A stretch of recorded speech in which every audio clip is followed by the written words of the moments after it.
ఈ మందిరములో దేవుని యొక్క మహిమ నివాసము చేయుచున్నది. హల్లెలూయా. అందుకే కొలస్సీయులకు రాసిన పత్రికలో ఏమంటే మనం మహిమకు నిరీక్షణమే ఉన్నామంట. హల్లెలూయా. క్రీస్తు మన యందు ఏ విధంగా ఉన్నాడంట? మహిమకు నిరీక్షణే ఉన్నాడంట. హల్లెలూయా. కాబట్టి బాగా గమనించండి, మనము ఈ యొక్క సంవత్సరంలో మన యొక్క దైవజనులు పాస్టర్ క్రిస్ గారు చెప్పిన రీతిగా ఈ యొక్క సంపూర్ణత సంవత్సరం యందు మనం సంపూర్ణముగా ప్రతి దేశంలో ప్రతి పట్టణములో మనం సంపూర్ణముగా సువార్తను ప్రకటించబోతున్నాం. హల్లెలూయా. హల్లెలూయా. అర్థమవుతుందండి? ఏం చెప్పాను నేను? మన పాస్టర్ గారు చెప్పారు, సంపూర్ణముగా ప్రతి దేశములు ప్రతి జాతికి ప్రతి వర్గములకు ప్రతి పట్టణములో మనం ఏం చేయబోతున్నాం తెలుసా? సువార్తను ప్రకటిస్తున్నాం. హల్లెలూయా. సో ఈ యొక్క మ్యాండేట్ని మనం ముందుకు తీసుకువెళ్ళబోతున్నాం. అందుకే ఈ యొక్క యెషయా గ్రంథంలో 60వ అధ్యాయం మనం చూసినప్పుడైతే, లెమ్ము తేజరిల్లుము, యెహోవా మహిమ నీ మీద ప్రకాశించున్నది. చదువుదాం ఒకసారి.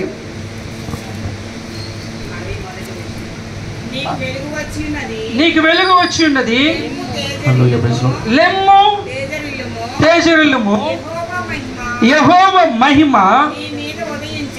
చూడండి, యెహోవా మహిమ నీ మీద ఉదయిస్తుంది అని లేదు, దేవుని యొక్క మహిమ నీ మీద ఉదయిస్తుంది అని లేదు. ఏమో తెలుసా? దేవుని యొక్క మహిమ మన మీద ఉదయించెను. హల్లెలూయా. సో మనం వచ్చే దేవుని యొక్క మహిమ కొరకు నువ్వు ఎదురు చూడడం అవసరం లేదు. సో దేవుని యొక్క మహిమ ఇది వరకే మన మీద ఏమైంది తెలుసా? ఉదయించి ఉన్నది. చూడము భూమిని. చూడండి, లోకమును ఏమి కమ్మి ఉన్నది తెలుసా? చీకటి కమ్మి ఉన్నది. చూడండి, ఎటువంటి చీకటి ఉన్నది? కటిక చీకటి జనములను కమ్ముచున్నది. యెహోవా. చూడండి, ఇక్కడ మీ మీద అనట్లేదు. ఏమన్నా తెలుసా? నీ మీద అంటే దానికి అర్థం తెలుసా? ఈ టేకింగ్ ఏ విధంగా ఆయన చెప్తాడు తెలుసా? యాజ్ పర్సనల్గా నీతో చెప్తున్నాడు ఆయన. హల్లెలూయా. కాబట్టి ఆయన వచ్చి మీకని చెప్పట్లేదు, నీకని చెప్తున్నాడు, నీ మీద. Hallelujah. You have to take this commission as your personal individual goal. Hallelujah. ఇది నీ యొక్క పర్సనల్ కమిషన్గా నువ్వు తీసుకోవాలి. అందుకే ఇక్కడ ఏమంటారు సార్? నీ మీద అని అంటున్నాడు, మీ మీద అనట్లే. ఏమంటున్నాయన్న? నీ మీద. హల్లెలూయా. ఒకసారి మళ్ళా చదువుమా. యెహోవా చూడుము భూమిని చీకటి కమ్ముచున్నది, కటిక చీకటి జలములను కమ్ముచున్నది, జనములను కమ్ముచున్నది. యెహోవా నీ మీద. చూడండి, దేవుడు నీ మీద ఉదయించున్నాడు, లేకుంటే దేవుడు నీ మీద ఉదయించుచున్నాడు. ఆయన మహిమ నీ మీద కనబడి. ఇందాకేముంది? ఆయన మహిమ ఏమైనా నీ మీద ఉదయించునుంది. ఇప్పుడు ఏమో తెలుసా? ఆయన మహిమ నీ మీద కనబడుతున్నదంట. హల్లెలూయా. బాగా గమనించండి, చాలా మంది మనం ఏం చేస్తాం, చాలా మంది ఈ విధంగా ప్రార్థన, ప్రభా నీ మహిమతో నింపండి, లేదు ప్రభా నీ మహిమ నాకు అనుగ్రహించండి, ప్రభా నీ మహిమతో ముందుకు పంపండి. లేదు, దేవుడి యొక్క వాక్యం సెలవిస్తుంది, ఆయన మహిమ మన మీద కనబడుచున్నదంట. హల్లెలూయా. ఆయన మహిమ మన మీద కనబడుచున్నది. జనములు. హల్లెలూయా. బాగా జనులు నీ యొక్క వెలుగుకు వచ్చుదురు అంటే అర్థమైంది తెలుసా? అందుకే మత్తయి సువార్త యేసు ప్రభువు ఈ విధంగా సెలవిస్తున్నారు, మీరు ఈ లోకమునకు వెలుగే ఉన్నారు, ఎందుకంటే మీ వెలుగుకు ఈ జనులు వస్తున్నారు. హల్లెలూయా. బాగా గమనించండి, భూమి మీద చీకటి ఉండొచ్చు, లోకమంతా చీకటి కన్ను ఉండొచ్చు, కానీ నువ్వు ఒక్కడి వలన ఆ వెలుగు వ్యాపించుతున్నది. హల్లెలూయా. నీ ఒక్కడి వెలుగు ద్వారా అందరూ కూడా నీ వెలుగు వచ్చుతున్నారు. హల్లెలూయా. కాబట్టి నీ యొక్క కమిషన్ నువ్వు ఏ విధంగా తీసుకోవాలి తెలుసా? అది నీకన్నట్టుగా నువ్వు తీసుకోవాలి. హల్లెలూయా. హల్లెలూయా. బాగా గమనించండి, నువ్వు ఇంకా దేని కొరకు నువ్వు వేచి ఉండవలసిన లేదు. ప్రభా నీ యొక్క పరిశుద్ధాత్మతో నింపలేదాన్ని కూడా నువ్వు అనడానికి కూడా నీకు అవకాశం లేదు. ఎందుకంటే పరిశుద్ధాత్మ చేత నేను చేసినాడు తెలుసా? నింపి ఉన్నాడు. ఆయన మహిమతో, ఆయన యొక్క సమస్తముతో ఆయన ఏం చేస్తున్నాడు తెలుసా? ఆయన నిన్ను నింపి ఉన్నాడు. హల్లెలూయా. ఈరోజు నువ్వు ముందుకెళ్ళాలి. హల్లెలూయా. నువ్వు కూర్చోడానికి బాగా గమనించండి. అరే నువ్వు దేనికోసం ఎదురు చూడొద్దు. చాలామంది బాగా చెప్తున్నారు, నువ్వు ఎదురు చూస్తున్న కొలది నీ జీవితం అలానే ఉంటుంది. అరే అలా కాదు, ఏది దేవుని యొక్క వాక్యం సెలవిస్తుంది, దేవుని యందు ఎదురు చూసేవారు వాళ్ళు నూతన బలం పొంది పక్షిరాజు వలే పైకి లేదు. ఆడ వాక్యం బాగా చదవాలి. అది పాస్టర్ క్రిస్ గారు ఇంకొక రీతిగా ఆ వాక్యాన్ని విడిది చెప్తారు, గుర్తుంది అది. హల్లెలూయా. బాగా గమనించండి, గుర్తుందండి. ఇంకా యెహోవాను ఎదురు చూచువారు నూతన బలం పొంది వారు పక్షిరాజు వలె రెక్కలు చేపల అక్కడ ఎదురు చూడటం కాదు. అక్కడ పాస్టర్ క్రిస్ గారు ఇంకో రీతికి చెప్తాను, నేను గుర్తొస్తుంది, నేను చెప్తాను. హల్లెలూయా. చాలామంది ఈ మాటను తీసుకొని ఏం చేస్తున్నారు, చాలామంది ఎదురు చూడటానికి కూర్చోన్నారు. హల్లెలూయా. బాగా గమనించండి, అది ఎదురు చూడటం కాదు. ఎదురు చూడటం అంటే యు ఆర్ ద ఐడల్. బాగా గమనించండి, ఎదురు చూడటం అంటే ఎలా ఉంటారు చెప్పండి. హలో, ఎప్పుడైనా ఎదురు చూస్తూ ఉంటే ఎలా ఉంటారు చెప్పండి. ఒక వ్యక్తి కోసం ఎదురు చూడాలనుకో మీరు ఎలా ఉంటారు చెప్పండి. కాదు, గుడ్డివారుగా. ఎదురు చూడు వాళ్ళు ఎలా ఉంటారు, మామూలు వాళ్ళు ఏమైనా పని చేస్తారా, ఇంకా ఐడియల్గా ఉంటారు. ఐడియల్గా ఉండే వాళ్ళు ఏది కూడా ముందుకు వెళ్ళలేరు. హల్లెలూయా. అంటే ఎదురు చూడటం వల్ల ఎటువంటి ప్రయోజనము అంటే అక్కడ యాక్షన్ ఉందే, అంటే క్రియ ఉంది, అక్కడ క్రియ ఏమీ లేదు.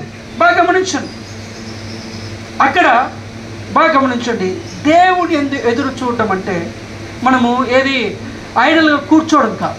హల్లెలూయా. అంటే మనము ఏ పని చేయకుండా కూర్చోవడము కాదు. సో దేవుడు మనకు ఒక పని అనుగ్రహించాడు. హల్లెలూయా. చెప్పండి, పక్కన వాళ్ళకి చెప్పండి, ఎదురు చూడటం మానే ముందు. హల్లెలూయా. చెప్పండి, ఎదురు చూడటం మానే అని చెప్పండి. హల్లెలూయా. దేవుడు మనకు ఒక పని ఇచ్చాడని చెప్పండి. దేవుడు మనకు ఒక పని ఇచ్చాడని చెప్పండి. ఏంటి ఆ పని తెలుసా అని అడిగింది. ఏంటి ఆ పని తెలుసా? సర్వలోకముడికి వెళ్ళి సర్వ సృష్టికి. హల్లెలూయా. బాగా గమనించు, నువ్వు సువార్త ప్రకటించున్నప్పుడు నువ్వు బలం పొందుకుంటావు. హల్లెలూయా. హల్లెలూయా. అందుకే దేవుని యొక్క వాక్యం సెలవిస్తుంది, దేవుని యొక్క సువార్త నమ్ముచున్న వారికి ఏ విధంగా ఉందంటే తెలుసా, అది దేవుని యొక్క శక్తి ఉండదంట. హల్లెలూయా. సువార్త ఏ విధంగా ఉందని తెలుసా, నమ్ముచున్న వారికి దేవుని యొక్క శక్తి ఉన్నది, దేవుని యొక్క బలమే ఉన్నది. హల్లెలూయా. అందుకే బాగా గమనించండి, మనం ఏ పనైనా సరే అందరూ వచ్చినప్పుడు అరే వాళ్ళు నాకు తోడుగా ఉంటే నేను చేయలేదు. దేవుడు నీతో మాట్లాడుతున్నాడు. హల్లెలూయా. నువ్వు ఈ లోకానికి వెలిగే ఉన్నావు. దేవుడు నిన్ను ఈ లోకానికి ఉప్పు చేస్తున్నాడు. హల్లెలూయా. దేవుడు నిన్ను ఈ లోకానికి జీవముగా దేవుడు నిలబెట్టి ఉన్నాడు. హల్లెలూయా. అందుకే 2 కొరింథీయులకు రాసిన పత్రిక ఒకసారి ఆ మాట తీసుకుందాం. 2 కొరింథీయులకు రాసిన పత్రిక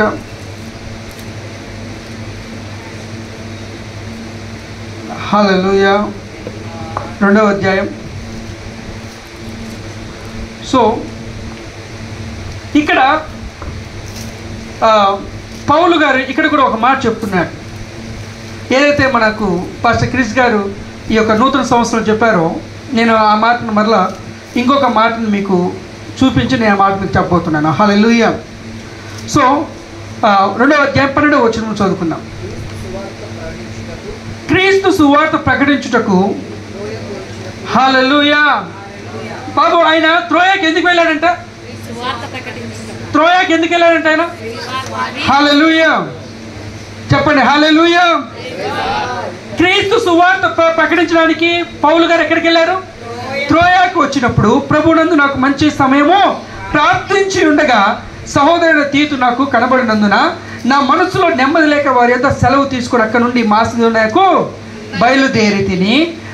14వ వచనం బాగా చదవండి. మా ద్వారా. హల్లెలూయా. చెప్పండి, మా ద్వారా. ప్రతి ఒక్కరు కూడా హలో అమ్మ నా వైపు చూడండి.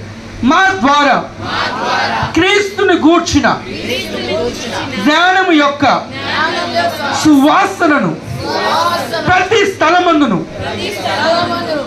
స్థలమందును కనపరుచుచు ఆయన యందు మమ్మను ఎల్లప్పుడు విజయోత్సవముతో ఊరేగించుచున్న దేవునికి స్తోత్రము.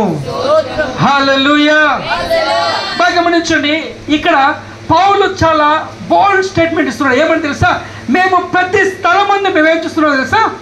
క్రీస్తును గూర్చిన జ్ఞానము, క్రీస్తును గూర్చిన జ్ఞానం యొక్క సువాసనను మేమేం చేస్తున్నాం సార్? కనపరచుచు. హల్లెలూయా. వాళ్ళు ఏం చేస్తున్నారు సార్? కనపరచుచు ఆయన యందు మమ్మను ఏం చేస్తున్నారు సార్? ఆయన యందు మమ్మను ఎల్లప్పుడు విజయోత్సవముతో ఊరేగింపుచున్న దేవునికి స్తోత్రము. హల్లెలూయా. 15వ వచనం, రక్షించబడుచున్న వారి పట్లను నశించు వారి పట్లను మేము దేవునికి క్రీస్తు సువాసనమై ఉన్నాము. హల్లెలూయా. చెప్పండి, దేవునికి క్రీస్తు సువాసనై ఉన్నాము. 16వ వచనం, నశించు వారికి మరణార్థమైన మరణపు వాసనగాను, రక్షింపబడు వారికి జీవార్థమైన జీవపు వాసనగాను ఉన్నాము. కావున ఇట్టి సంగతులు చాలిన వాడు ఎవడు? మేము దేవుని వాక్యమును కలిపి చెరిపడి అనేకుల వలె ఉండక నిష్కపటమైన వారమును దేవుని వల్ల నియమింపబడిన వారమే ఉండి క్రీస్తునందు దేవుని ఎదుట బోధించుచున్నాము. హల్లెలూయా. బాగా గమనించండి, మనం ఎటువంటి వారు తెలుసా? జీవపు వాసనే ఉన్నాము. హల్లెలూయా. ఈ లోకంలో మనం ఏ విధంగా ఉన్నాం తెలుసా? జీవపు వాసనే ఉన్నాం. నేను చివరిగా ఒక ఎగ్జాంపుల్ చెప్పి నేను ముగిస్తాను. బాగా గమనించండి. హల్లెలూయా. రెండు రాజుల గ్రంథం, అక్కడ ఎలీషా గారి యొక్క శిష్యులతో బాగా గమనించండి. నేను అంటే ఈ వాక్యమును బట్టి నేను మీకు ఒక ఆ సంభవం చూపించి నేను ముగించాలని ఆశపడుతున్నాను. 2 రాజుల గ్రంథం 4వ అధ్యాయం.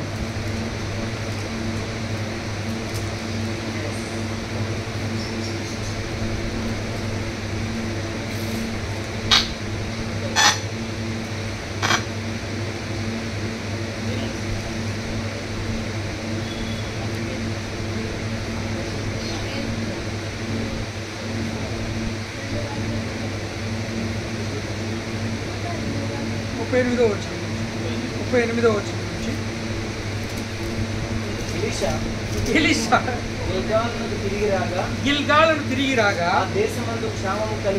చూడండి, ఆ దేశం ఏముందంట? క్షామం అనగా కరువు కలిగి ఉండెను. మరియు ప్రవక్తల శిష్యులు అతని సమక్షంలో కూర్చొని ఉండగా తన పనివాడిని పిలిచి పెద్ద కొండ పొయ్యి మీద పెట్టి ప్రవక్తల శిష్యులకు కూర వంట చేయమని సెలవిచ్చును. అయితే ఒకడు కూరాకులు ఏరుటకు పొలంలోనికి పోయి వెర్రి ద్రాక్ష చెట్టును చూచి దాని గుణం ఎరగక దాని గుణం ఎరగక దాని తీగలు తెంపి ఒడి నిండా కోసుకొని వచ్చి వాటిని తడికి కూర కుండలో వేసెను. తిరుటగా వారు వడ్డింపగా ప్రవక్తలు శిష్యులు రుచి చూచి, దైవజనుడా ఏం చేశారంటే వాళ్ళు రుచి చూచి, హలో బాగా గమనించండి, రుచి చూచి దైవజనుడా కుండలో విషం ఉన్నదని కేకలు వేసి దానిని తినక మానిది. హల్లెలూయా. వాళ్ళు ఏం చేశారు చెప్పండి? ఏం చేశారు వాళ్ళు? దీంట్లో విషం ఉన్నది, లేకుండా ఇది తింటే చనిపోతామని చెప్పి వాళ్ళు ఏం చేశారు సార్? తినకుండా ఉన్నారు. అప్పుడు దైవజనుడు ఏం చేశారు సార్? పిండి కొంత తెమ్మని వారు తేగ కుండలో దాన్ని వేసి జనులు భోజనం చేయడం వడ్డించుడని చెప్పాను. వడ్డింపగా కుండలో మరి ఏ జబ్బు కనిపించకపోయాను. హల్లెలూయా. నేనేం చెప్పాలన్నా తెలుసా? ఓ దైవజనుడు ఉన్న చోట జీవం ఉన్నది. హల్లెలూయా. బాగా అక్కడ ఏం జరిగింది తెలుసా? అక్కడ అతనికి ఆ యొక్క గుణం మీద ఎరుగక వచ్చాడు. అది తిని వాళ్ళు ఇంకోటి ఏముంది తెలుసా? వాళ్ళు రుచి చూశారు. వాళ్ళు ఏం చేశారు? వాళ్ళు రుచి చూశారు. కానీ బాగా గమనించండి, అక్కడ ఎంత మాత్రం కూడా మరణం అనేది ఏలుబడిచేది. ఇందాక మనము చదువుకున్న వాక్యములు మనం ఎలా ఉన్నాం తెలుసా? ఈ లోకంలో జీవ వాసనగా మనం ఉన్నాం. హల్లెలూయా. మీరు కావాలంటే ఈ 2 రాజుల గ్రంథం మీరు చదవండి. మన ప్రభువైన యేసుక్రీస్తు వారు చేసిన అద్భుత కార్యాలన్నీ, చేసిన కార్యాల్లో కొన్ని కార్యాలు ఇక్కడ మనం అందరం చూస్తాం, మనందరం కూడా చూస్తాం వాటి. హల్లెలూయా. ప్రభువైన యేసుక్రీస్తు వారు అందరికీ ఏది భోజనములు ఏది 2 చేపలు 5 రొట్టెలు ఏం చేశాడు ఆయన? 5,000 మందికి పంచినట్టుగా ఇక్కడ కూడా ఆయన ఆ విధంగా ఎలీషాకి చేస్తాడు. హల్లెలూయా. నాకు నేను ఎందుకు ఏ విషయం నేను చెప్పాలన్నా తెలుసా?